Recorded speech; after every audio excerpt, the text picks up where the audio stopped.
The screen door slams. Mary's dress sways. Can you imagine if he wrote, "The screen wall hangs with magnets and stays"? The whole world would be different today.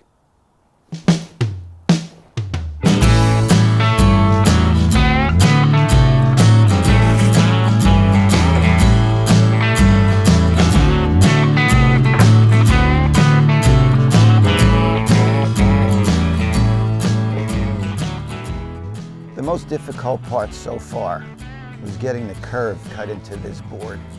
Once my cardboard template was close to being spot on, I transferred a whole series of measurements from the van to the board. Then, just to be sure, I hung a piece of brown craft paper and scribed the border with a homemade carpenter's scribe. Adversity is the mother of invention. Didn't Frank Zappa say that? Yes, that's June in the background. She is putting away the Halloween decorations. So once I proof-checked my measurements against the craft paper, I was ready to cut.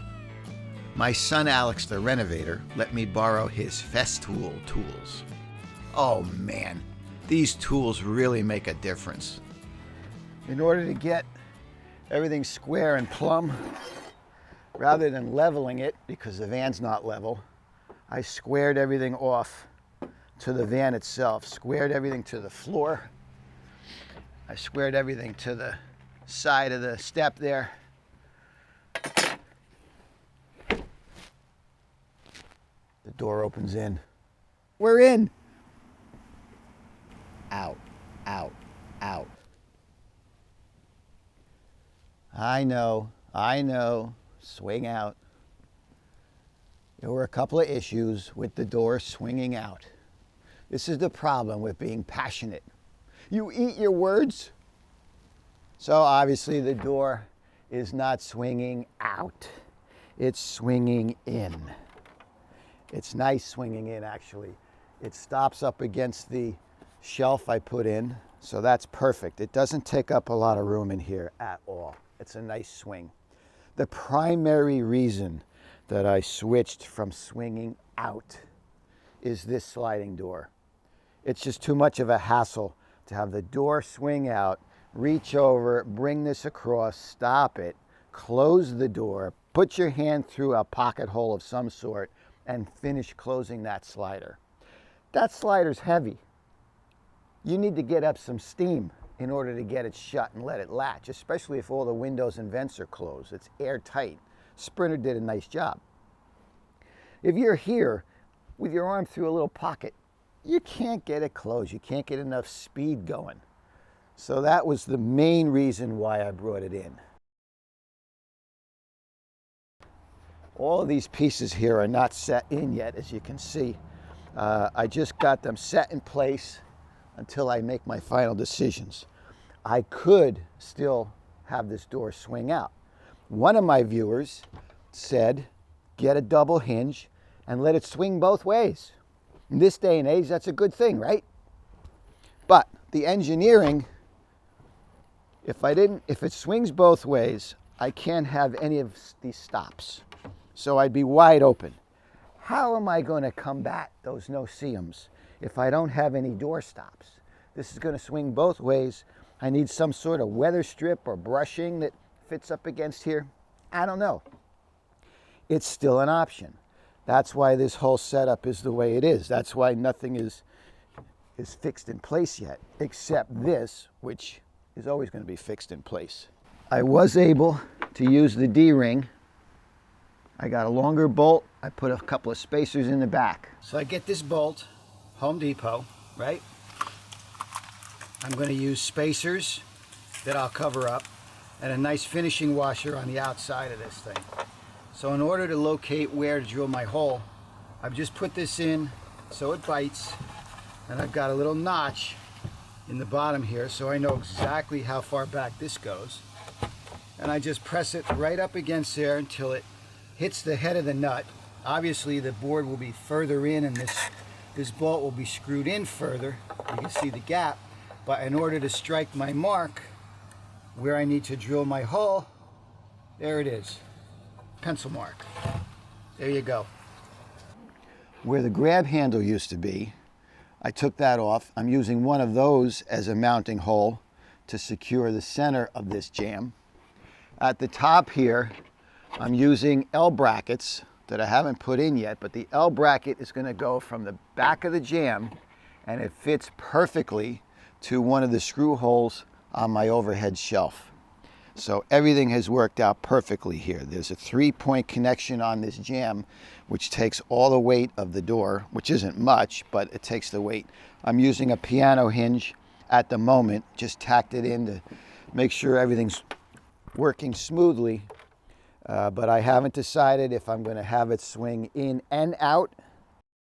I once learned from an old carpenter that if you cut the backside of a piece of wood right up to the edge and then steam it, you could bend it like a pretzel. So away I went, a cutting fool.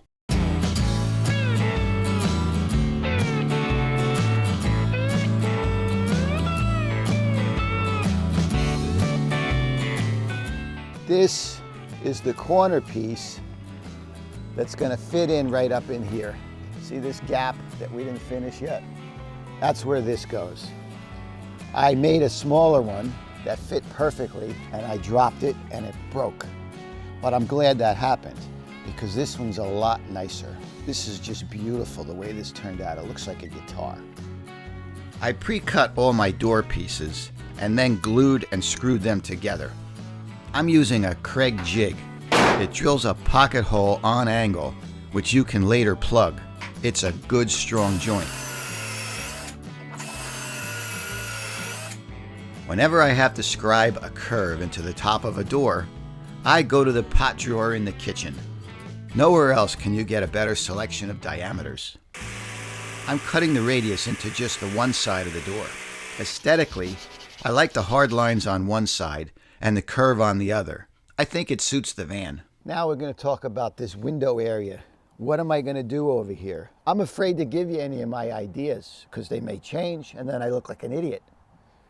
But right now, I feel like I want to keep that Kevlar screen, soft, flexible. It Velcros in right under here, comes all the way around, up the jamb, across the header, and then down in here. It'll be a nice curve on that screen. I'll make a nice little curve up there, bring the header out to the edge. That's easy, simple, but I do like this framing. I could just see a nice curved piece of poplar here, stained, going right across the edge.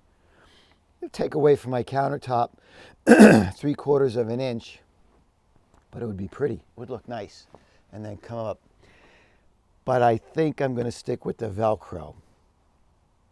I'll eat those words. I better get my condiments ready.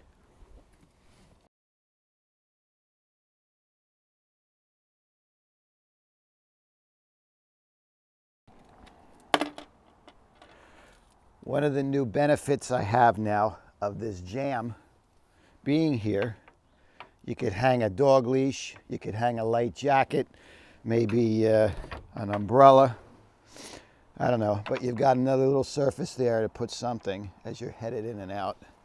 So I like that.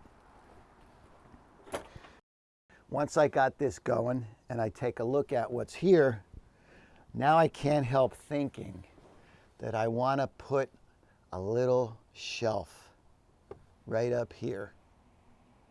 Marry it into the cabinet with Velcro, no holes, right here. I'll back it with a nice board that I stain. But I don't know, you know, it takes away some of your open feeling here. But you know, you can never have enough shelves in a van like this. Just a little area with a little, I don't know what. I don't know. What do you think?